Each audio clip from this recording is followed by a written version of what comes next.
नमस्कार दोस्तों, मैं हूं तेजेंद्र भारद्वाज और प्रीवियस वीडियो में हम बात कर रहे थे संवेदना तंत्र की, जिसमें हम हमारी 5 ज्ञानेंद्रियों के बारे में बात कर रहे थे। और ज्ञानेंद्रियों में सबसे पहले हमने नाक के बारे में पढ़ा है, फिर जीभ के बारे में, गस्टेटो के बारे में पढ़ा है। उसके बाद में हम आगे बढ़कर हमने पढ़ा कान के बारे में, जिसमें क्या क्या इसके कान के फंक्शंस होते हैं, उसके बारे में हमने अध्ययन किया। उसके बाद में त्वचा के बारे में देखा कि त्वचा में कितनी परतें होती हैं। एपिडर्मिस के बारे में बात की कि उसके भी 2 भाग होते हैं। फिर डर्मिस के बारे में बात की, फिर सेबेसियस ग्लैंड के बारे में हमने चर्चा की। आज हम स्टार्ट करने जा रहे हैं आई, जो कि हमारे शरीर का इंपॉर्टेंट पार्ट है। अगर मान लीजिए हमारे शरीर के अंदर अगर आंख नहीं होगी तो शायद ही हम किसी चीज को देख पाएंगे, मतलब देख ही नहीं पाएंगे। और उसके अकॉर्डिंग हमारा ब्रेन भी उतना पावरफुल नहीं होगा जितना आंख के द्वारा होता है। तो शुरुआत करते हैं आई से। तो दोस्तों ध्यान रखिए, आई को हिंदी में कहा जाता है आंख, ये सभी को पता है। और इसका कार्य क्या होता है? देखना, किसी भी वस्तु को देखना, किसी भी चीज को देखना, टू सी। और इसके बारे में ध्यान रखेंगे, जो एग्जाम में पूछा जाता है कि आंख की स्टडी को क्या कहा जाता है, स्टडी ऑफ आई, तो ध्यान रखेंगे ऑफ्थेल्मोलॉजी कहा जाता है। ऑफ्थेल्मोलॉजी आंख की स्टडी को कहा जाता है। और हमारा ब्रेन है वो, उसमें 80% वो है आई के ऊपर डिपेंडेंट रहता है, मतलब डिसीजंस लेने में। क्योंकि मेनली क्या होता है, कोई भी फंक्शन, कोई भी एक्टिविटी होती है, कोई भी गतिविधि होती है, तो उसको हम क्या करते हैं, सेंस करते हैं। तो सेंस करने से पहले उस चीज को देखते हैं।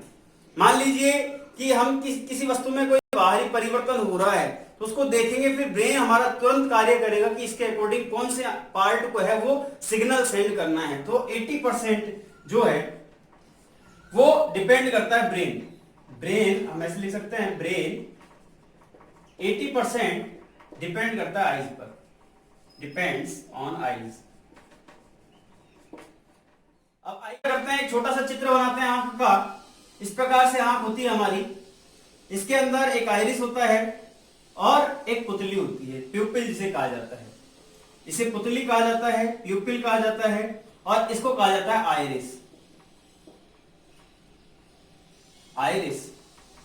और यदि हम बड़ा चित्र बनाएं तो यहां पर हमारी आंख की संरचना किस प्रकार की होती है, तो इस प्रकार हमारी आंख की संरचना होती है, जिसमें 3 लेयर्स पाई जाती हैं। सबसे पहली लेयर आउटर लेयर, उसके बाद में मिडल लेयर, और फिर थर्ड इनर लेयर। इस प्रकार से 3 लेयर्स पाई जाती हैं। और यहां पर ये ऑप्टिक नर्व्स होती हैं। जो सेकंड लेयर होती है उससे हम कह सकते हैं एक इस प्रकार की ग्लैंड्स निकली रहती है, ग्रंथियां निकली रहती हैं। और यहां पर होती है, मतलब ये दोनों मिली हुई रहती है, यहां पर लेंस होता है हमारा, इसको लेंस कहा जाता है। ये हमारी पलकें हो गई, और पलकों पर आगे जो बाल होते हैं उनको बरौनियां कहा जाता है। ये लेंस हो गया। इसको मैं थोड़ा रेड कर देता हूं यहां से, इस भाग को। ये हमारी आंख की संरचना होती है। और इसके अंदर क्या होता है, ये जो 3 प्रकार की लेयर्स पाई जाती हैं, आउटर लेयर को कहा जाता है, आउटर लेयर होती है उसको स्क्लेरा बोलते हैं, स्क्लेरा। इंटरनल लेयर होती है उसको रक्तक पटल कहते हैं, रक्तक पटल। और जो अंदर की लेयर होती है उसको कहते हैं रेटिना। दोस्तों ये चीज होती है, इसको कहते हैं लेंस। अभी सारे भागों की चर्चा करेंगे। इसे कहते हैं आइरिस, आइरिस। ये जो बाहर का पार्ट होता है उसको कहते हैं कंजक्टिवा। और ये जो ब्लू कलर का पार्ट है इसको बोलते हैं कॉर्निया। और यहां पर होती है पुतली, यहां पर होती है पुतली, पुतली या फिर प्यूपिल। पीछे का भाग होता है, वहां पर होती है ऑप्टिक नर्व्स, ऑप्टिक नर्व्स। अब बात करते हैं कि क्या आंख की संरचना है। तो इस प्रकार से सामने से आंख दिखती है और अंदर से इस प्रकार की होती है आंख। मतलब ये आइरिस के बाद में इस प्रकार से मतलब पूरा गोला होता है एक तरह से, उसको बोलते हैं नेत्र गोलक या आई बॉल, आई बॉल। और आई बॉल का ध्यान रखेंगे कि हमारा आई बॉल जिसके अंदर होता है उसे बोलते हैं नेत्र कोटर। मतलब आई बॉल किसके अंदर होती है? नेत्र कोटर के अंदर एक होलो कैविटी होती है, उसमें हमारी आई बॉल मतलब हमारी आई है जो आंख है वो स्थित रहती है। और नेत्र कोटर के मतलब 4/5 भाग में 4/5 भाग अंदर की ओर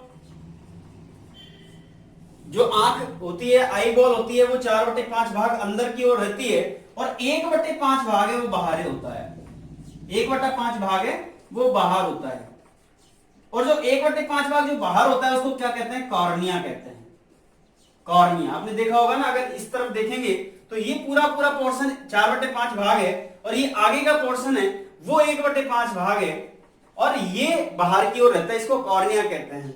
फिर एक एक जो है इनके तथ्यों के बारे में विश्लेषण करते हैं कि बाकी पार्ट्स को क्या कहा जाता है। तो सबसे पहले आती है कंजक्टिवा, जो आउटर मोस्ट लेयर होती है उसको कहते हैं कंजक्टिवा, मतलब सबसे बाहरी परत होती है उसे कंजक्टिवा कहते हैं। उसका क्या कार्य है तो ये देखते हैं।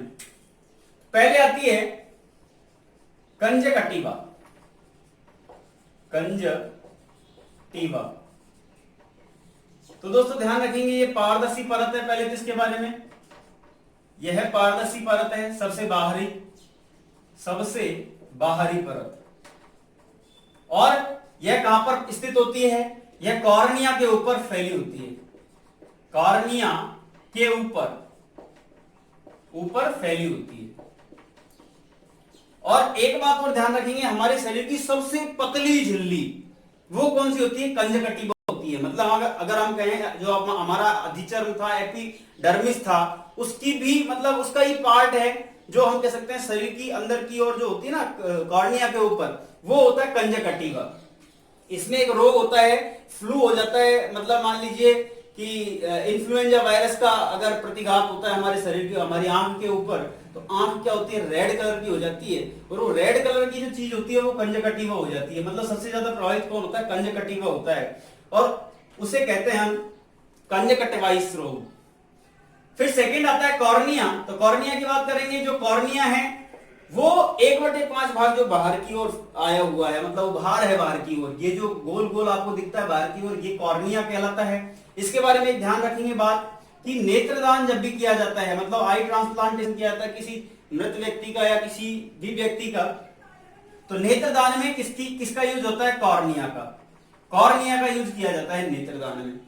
और कॉर्निया में भी एक बीमारी होती है, उस बीमारी को कहा जाता है जीरोथैल्मिया। जीरोथैल्मिया। इस बीमारी में क्या होता है? कॉर्निया में सूजन आ जाती है। कॉर्निया में क्या होता है? सूजन आ जाती है। कॉर्निया में सूजन। और दोस्तों ध्यान रखिए कॉर्निया में सूजन किसके कारण आती है? विटामिन ए की कमी के कारण। जब विटामिन ए की कमी हो जाती है शरीर के अंदर, आंख के अंदर, विटामिन ए, और विटामिन ए से याद रखेंगे इसका रासायनिक नाम क्या है? इसका रासायनिक नाम है रेटिनॉल। और इससे एक रोग हो जाता है जीरोथैल्मिया, जिसमें कॉर्निया में सूजन आ जाती है या फिर कॉर्निया ड्राई हो जाती है। कॉर्निया ड्राई हो जाती है, ये इसका कार्य होता है। मतलब रेटिनॉल का कार्य क्या होता है? इसको कम करना। मतलब ये विटामिन ए की कमी हो जाएगी तो जीरोथैल्मिया रोग हो जाएगा। और ये कॉर्निया को क्या नम बनाए रखता है। विटामिन ए जो है, रेटिनॉल है, वो नम बनाए रखता है, इसकी कमी नहीं होने देता है। फिर बात करते हैं, इसके आगे चलते हैं, नेत्र की संरचना समझते हैं कि नेत्र की संरचना से क्या क्या क्वेश्चंस पूछे जाते हैं एग्जाम में। तो दोस्तों ध्यान रखेंगे कि क्वेश्चन में एग्जाम में ये पूछा जाता है कि हमारे नेत्र में कितने लेयर्स पाए जाते हैं। तो 3 लेयर्स होते हैं आई के अंदर, 3 लेयर्स पाए जाते हैं, फर्स्ट, सेकेंड एंड थर्ड। जो पहला लेयर होता है, जो बाहरी जो लेयर है, ये वाला लेयर है बाहरी, इसको स्क्लेरा बोलते हैं। स्क्लेरा या इंग्लिश में स्क्लेरा बोलते हैं। स्क्लेरा, इसका कार्य क्या होता है? इसके 3-4 फंक्शन है। पहला फंक्शन क्या है कि ये जो नेत्र गोलक जो है अपना आई बॉल है, मतलब ये पूरा का पूरा गोला है, एक तरह से स्पेयर होती है हमारी आंख, इसको क्या करता है? स्थिति प्रदान करता है, मतलब पोजीशन प्रदान करता है। तो पहला तो स्थिति प्रदान करता है, स्थिति प्रदान करता है। दूसरा, जो इस आई बॉल के इंटरनल पार्ट्स हैं, मतलब आंतरिक भाग हैं, इसके अंदर के जितने भी भाग हैं उनकी क्या करता है, सुरक्षा प्रदान करता है। तो आंतरिक भागों की सुरक्षा, आंतरिक भागों की सुरक्षा प्रदान करता है, सुरक्षा करता है, ये इसका कार्य है। फिर इसके बारे में बात करेंगे कि इसका तीसरा कार्य क्या होता है कि हमारे, चूंकि अब आई है, एक आई बॉल है पूरी की पूरी, तो ये भी तो किसी चीज से होल्ड है, मतलब किसी चीज से जुड़ी हुई है, तभी तो ये अंदर रखी हुई है, नहीं तो बाहर आ जाती है। तो ये क्या होती है, पेशियां होती हैं हमारे आंख के अंदर, 6 प्रकार की पेशियां पाई जाती है, वो इससे जुड़ी हुई रहती हैं, जो इसको होल्ड करके रखती हैं। तो यह पेशियों को स्थान प्रदान करती है, स्थान प्रदान करती है, पेशियों को जुड़ने के लिए स्थान प्रदान करती है, जुड़ने के लिए। और पेशियां कैसे जुड़ी होती हैं, तो दोस्तों ध्यान रखिए, विश्व कप का आपने वो देखा है, कप ट्रॉफी देखी विश्व कप की, उसमें 4 इस प्रकार से होती है, उसके ऊपर एक गेंद सी रखी हुई होती है। तो उसी प्रकार से हमारी आई होती है कि आई का जो आई बॉल है वो इस प्रकार की 4 पेशियां तो ये होती हैं जिसपे टिकी हुई रहती है, मतलब उससे जुड़ी हुई रहती हैं, और 2 प्रकार की ऑब्लिक नर्व्स होती हैं जो साइड में से उसको वो रखती है। अगर मान लीजिए इसमें से एक भी पेशी कम या ज्यादा हो जाए, मतलब लंबी या छोटी हो जाए, एक भी पेशी, एक भी मसल, तो क्या होता है, भेंगा हो जाता है आदमी। एक बीमारी होती है ना जिसमें आदमी अगर बोल इधर रहा है लेकिन देख उधर रहा है, तो ऐसा लगता है कि वो भेंगा है, मतलब उसकी आंखों में थोड़ा सा डिफ्लेक्ट हो जाता है, डिफ्लेक्ट हो जाती है आंखें। तो ये इसका कार्य होता है। फिर पॉइंट नंबर 2 की बात करते हैं कि सेकंड पोर्शन को क्या कहता है, सेकंड जो भाग है इसका, उसको क्या कहा जाता है।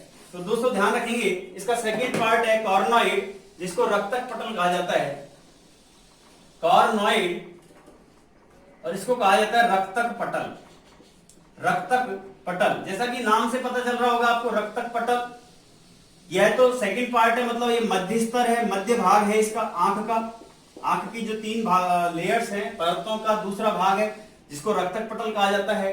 और रक्तक से याद रखेंगे, इसमें ब्लड वेसल्स या रक्त वाहिकाएं, रक्त कोशिकाएं पाई जाती हैं, रक्त कोशिकाएं पाई जाती हैं। फिर तीसरा पॉइंट है इसका कार्य क्या होता है। जैसे ब्लड की बात की थी हमने हमारे ब्लड सर्कुलेशन चैप्टर में, तो ब्लड क्या करता है, हमारे शरीर में ऑक्सीजन का क्या करता है, परिवहन करता है, संचरण करता है, ऑक्सीजन को एक स्थान से दूसरे स्थान पर पहुंचाता है। तो ये क्या करता है, जो रक्तक भाग है, रक्तक पटल है, ये जो हमारा रेटिना सबसे इंपोर्टेंट पार्ट है, तीसरा पार्ट जो है वो इंपोर्टेंट पार्ट है रेटिना, उस रेटिना तक क्या करता है, ऑक्सीजन को पहुंचाता है और पोषण प्रदान करता है। तो यह रेटिना को पोषण तथा ऑक्सीजन प्रदान करता है, यह किसका कार्य है, रक्तक पटल का कार्य है दोस्तों, ध्यान रखेंगे। फिर तीसरा क्या है, फिर तीसरा पॉइंट ध्यान रखेंगे कि आंतरिक परावर्तन को रोकता है, ये आंतरिक परावर्तन को रोकता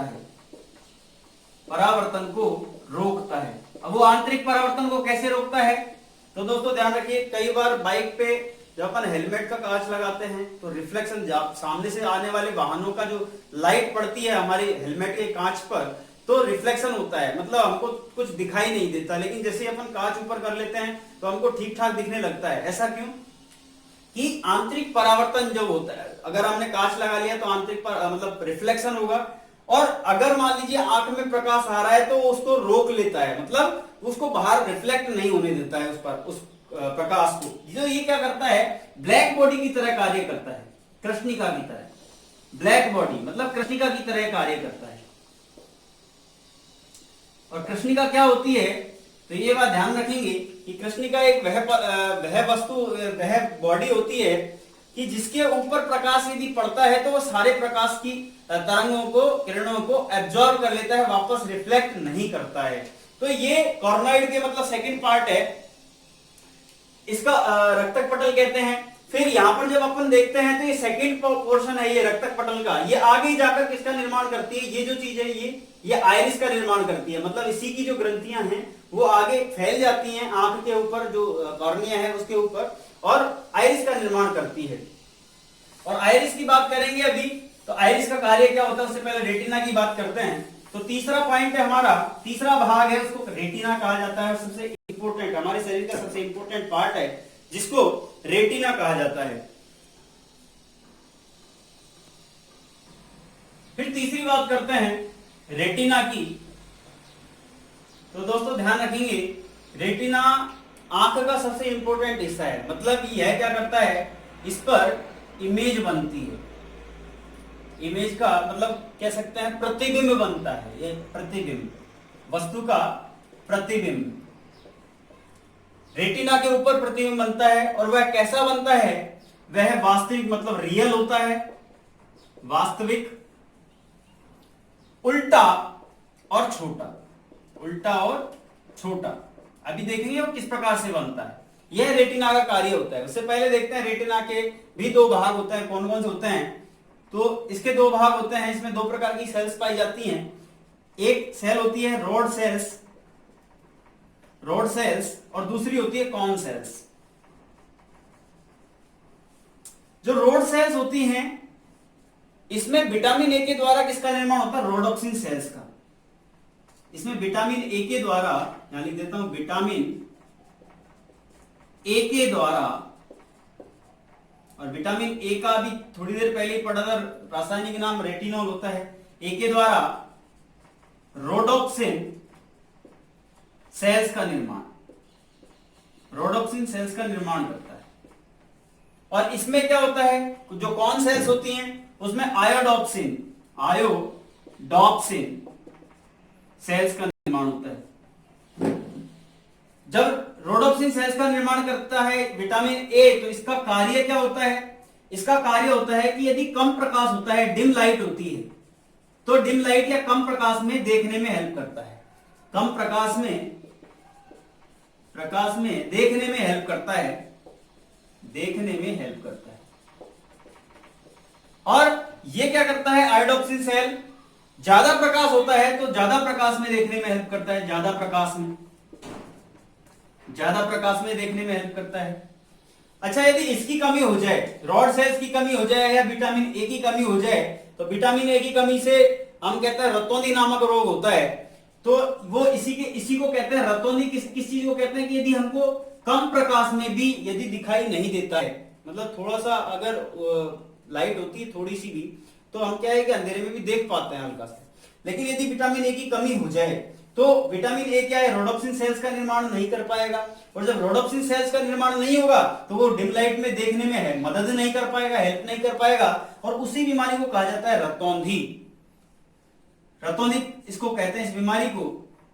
और अगर मान लीजिए कॉन सेल्स का निर्माण नहीं हो, यदि रेटिना के अंदर कॉन सेल्स का निर्माण कम हो जाए, तो उसमें एक रोग हो जाता है, इसको बोलते हैं वर्णांधता।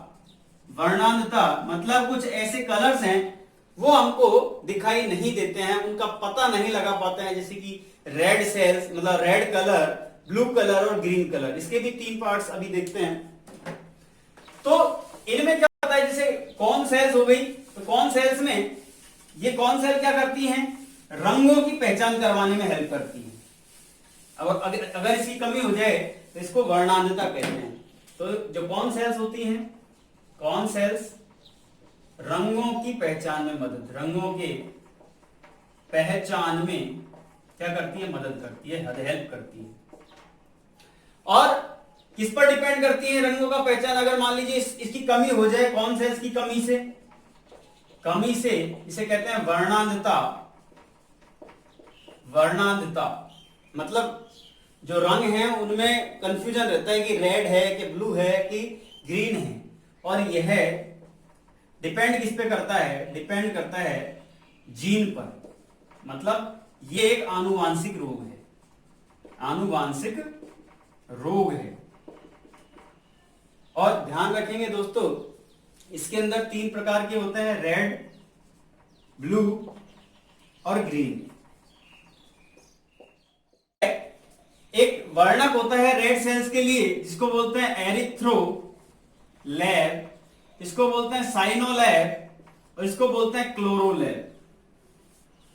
क्लोरोलैब जब यदि इसकी कमी हो जाती है, अगर ये कौन जो सेल्स हैं उसमें इस वर्ण की कमी हो जाती है तो हमको लाल रंग का प्रकाश देखने मतलब लाल कलर की चीज देखने में कठिनता महसूस होती है। यदि साइनोलैब की कमी हो जाती है, साइनोलैब नामक वर्ण की कमी हो जाए तो हम ब्लू कलर में आइडेंटिफिकेशन नहीं कर सकते हैं, ब्लू कलर में थोड़ी सी दिक्कत होती है। और क्लोरोलैब की यदि कमी हो जाए तो ग्रीन कलर में हमको दिक्कत होती है, ग्रीन कलर हम सही से देख नहीं पाते हैं। अब बात करते हैं इसके बाद में लेंस की कि जो हमारे शरीर का हमारी आंख का जो लेंस है वो किस प्रकार का लेंस होता है और क्या कार्य करता है। फिर बात करते हैं लेंस की कि लेंस का क्या कार्य होता है, क्या फंक्शन होता है। तो दोस्तों ध्यान रखेंगे जो हमारा लेंस है वो पारदर्शी होता है।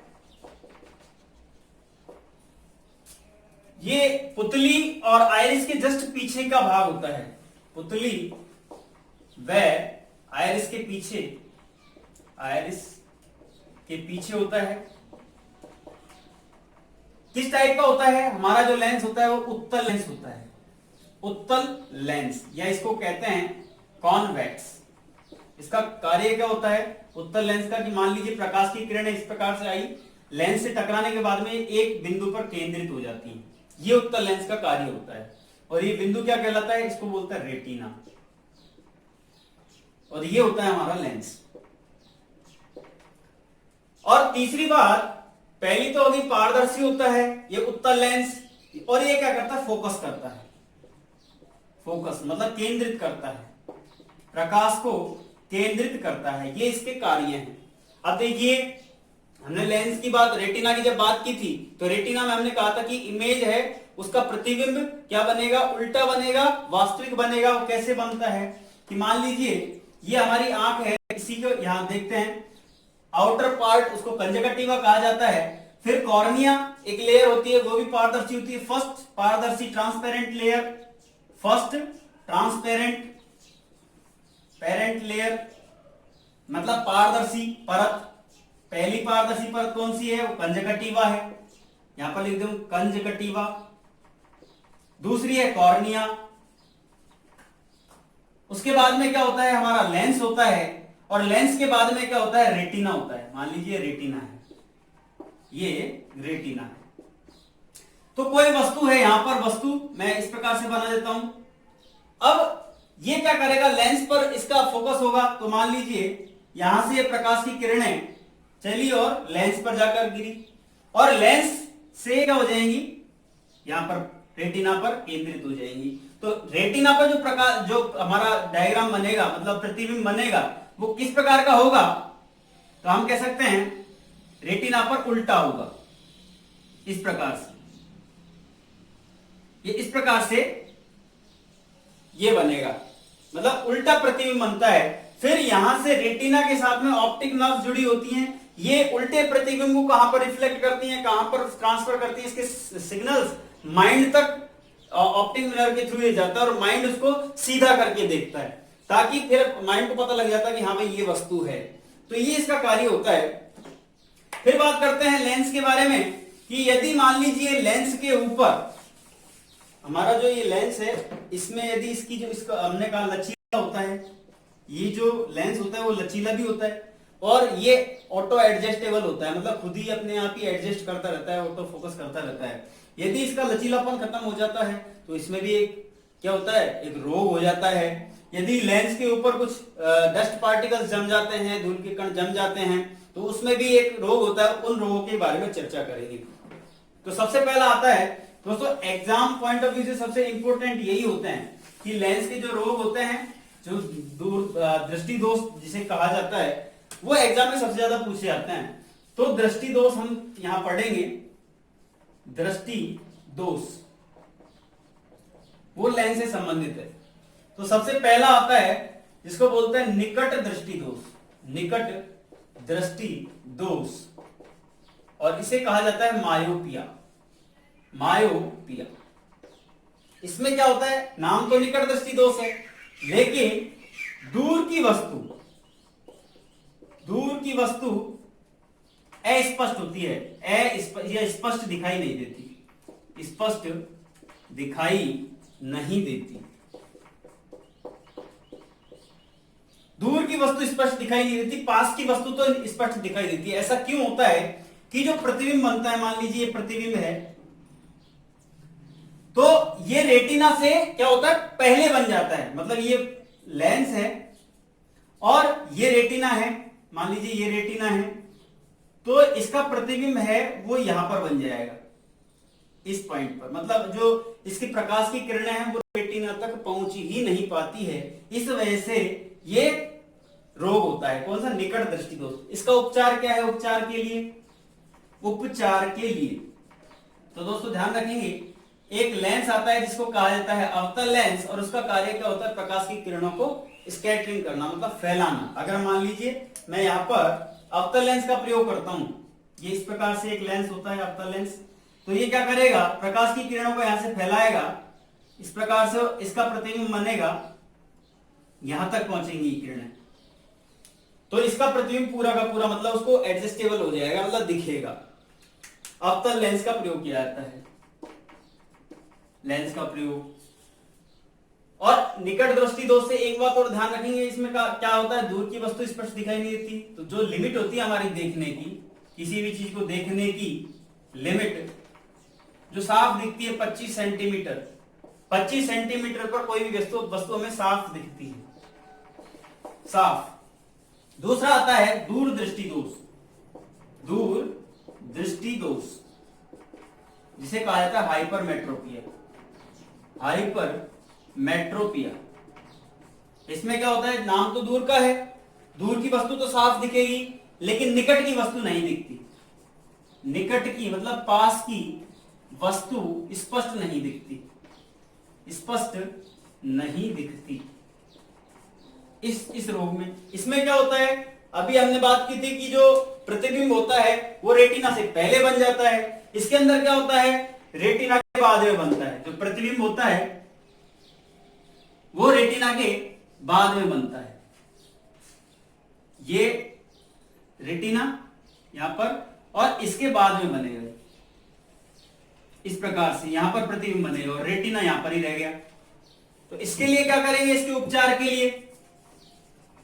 के लिए तो ध्यान रखेंगे उत्तल लेंस का ही प्रयोग किया जाता है, उत्तल लेंस का प्रयोग किया जाता है। मतलब ये उत्तल लेंस ही है हमारी आंख के अंदर, लेकिन उत्तल लेंस वापस लगा देंगे, एक और उत्तल लेंस लगाएंगे, तो ये क्या करेगा, इस प्रकार से समायोजन कर लेगा, मतलब ये रेटिना के ऊपर ही प्रतिबिंब को बनाएगा।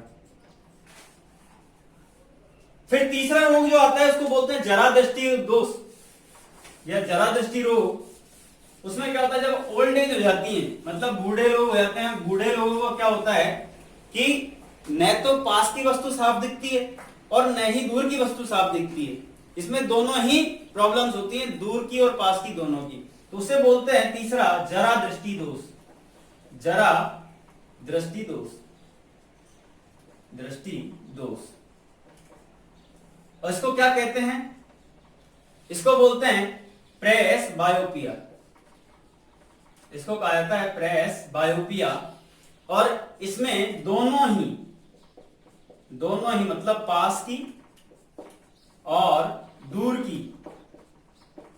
की वस्तु साफ नहीं दिखती, साफ नहीं दिखती। और इसका उपचार क्या है, उपचार के लिए अब चूंकि दोनों ही हो रहा है तो इसमें द्विआधारी मतलब बाइफोकस लेंस यूज करते हैं। बाइफोकस लेंस मतलब जिसमें अवतल लेंस भी होता है और उत्तल लेंस भी होता है, उसको द्विआधारी लेंस कहा जाता है। फिर चौथे की बात करते हैं, चौथा होता है दृष्टि वैषम्य रोग। मतलब इसमें क्या होता है कि दृष्टि वैषम्य रोग का मतलब हो गया कि जो आंख है उसमें जब भी आप किसी वस्तु को देखेंगे तो प्रकाश है वो केंद्रित नहीं हो पाता है, वो क्या होता है, वस्तुएं हिलती डुलती हुई नजर आती हैं, उसे कहते हैं दृष्टि वैषम्य रोग, दृष्टि वैषम्य रोग। और इसको कहा जाता है एस्टिग्मेटिज्म, इसके अंदर क्या होता है, जो कॉर्निया होता है ना, उस कॉर्निया की आकृति में परिवर्तन हो जाता है, आकृति में डिफेक्ट हो जाता है। इसी कारण वस्तुएं हिलती डुलती नजर आती हैं और इसी को बोलते हैं वस्तुएं हिलती डुलती नजर आती है। इसका उपचार क्या है? उपचार के लिए इसमें ध्यान रखेंगे बेलनाकार लेंस यूज किया जाता है, बेलनाकार मतलब सिलेंड्रिकल।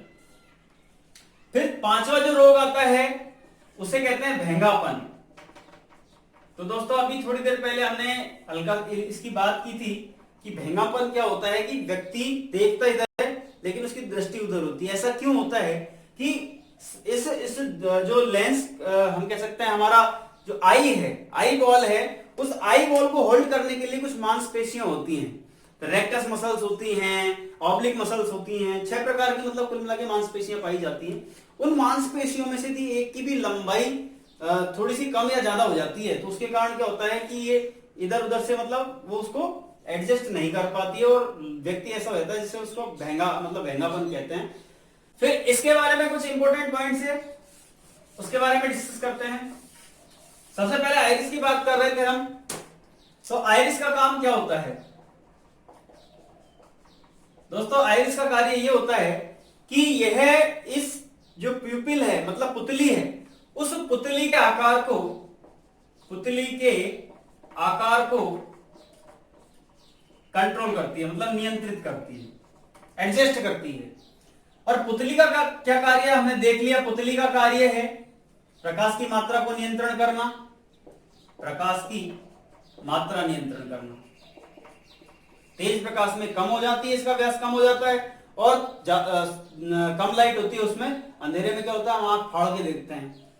तो पुतली की बात हो गई। अब बात करते हैं आंखों का कलर। वो आइरिस के कारण ही होता है, आइरिस के कारण ही आंखों का कलर, मतलब किसी की काली होती हैं आंखें, किसी की भूरी होती हैं और किसी की नीली होती हैं। तो ध्यान रखेंगे जो आइरिस होती है, मतलब इसका ये जो कलर, ये पार्ट है, ये वाला पार्ट, ये किसी का नीला हो जाता है, किसी का भूरा हो जाता है। इसमें वर्ण ग्रंथियां पाई जाती हैं, मतलब रंग की कणिकाएं पाई जाती हैं आइरिस के अंदर। उसी के कारण ये ऐसा काली भूरी नीली ऐसी आंखें पाई जाती हैं। तो इस प्रकार से हमारा ये नेत्र का पोर्शन था। इसके अंदर एक इंपॉर्टेंट क्वेश्चन पूछा जाता है कि हमारे आंख के अंदर कौन सी नर्व पाई जाती है? ऑप्टिक नर्व पाई जाती है। और क्वेश्चंस ऐसे बनते हैं, एक बार इसको वापस एक बार देखते हैं इसको, कि हमारा आउटर पार्ट है उसको कंजक्टिवा कहा जाता है, वो पारदर्शी झिल्ली होती है, और उसके जस्ट बाद में एक लेयर होती है उसको कॉर्निया कहा जाता है, जो कि 1/5 भाग जो कि बाहर की ओर निकला हुआ होता है उससे कहा जाता है। आइरिस और प्यूपिल के जस्ट पीछे लेंस होता है, और उत्तल लेंस हमारी आंख में पाया जाता है। हमारी आंख के जो आंख का भाग होता है उसमें 3 परत पाई जाती है। सबसे बाहरी परत होती है स्क्लेरा, उसके बाद में होती है रक्तक पटल, उसके बाद में होती है रेटिना। स्क्लेरा का क्या कार्य होता है ये हमने पढ़ लिया, रक्तक पटल का क्या कार्य होता है ये हमने पढ़ लिया, और रेटिना का क्या कार्य होता है ये हम पढ़ चुके हैं। रेटिना से ही संबंधित क्वेश्चन पूछते हैं कि रेटिना की जो प्रतिबिंब बनता है वो रेटिना पर किस प्रकार का बनता है, वास्तविक बनता है, उल्टा बनता है और छोटा बनता है। तो इस प्रकार से क्वेश्चंस एग्जाम में पूछे जाते हैं, और दृष्टि दोषों से भी क्वेश्चंस पूछे जाते हैं। तो इस प्रकार ये पूरी की पूरी आंख की संरचना थी। मैं समझता हूं आपको समझ में आया होगा, और यदि वीडियो आपको अच्छा लगा हो तो प्लीज वीडियो को लाइक कीजिए, शेयर कीजिए, कमेंट कीजिए, और जो नए लोग हैं, जो नए लोग इस वीडियो को देख रहे हैं, वो चैनल को सब्सक्राइब कीजिए। बहुत बहुत धन्यवाद।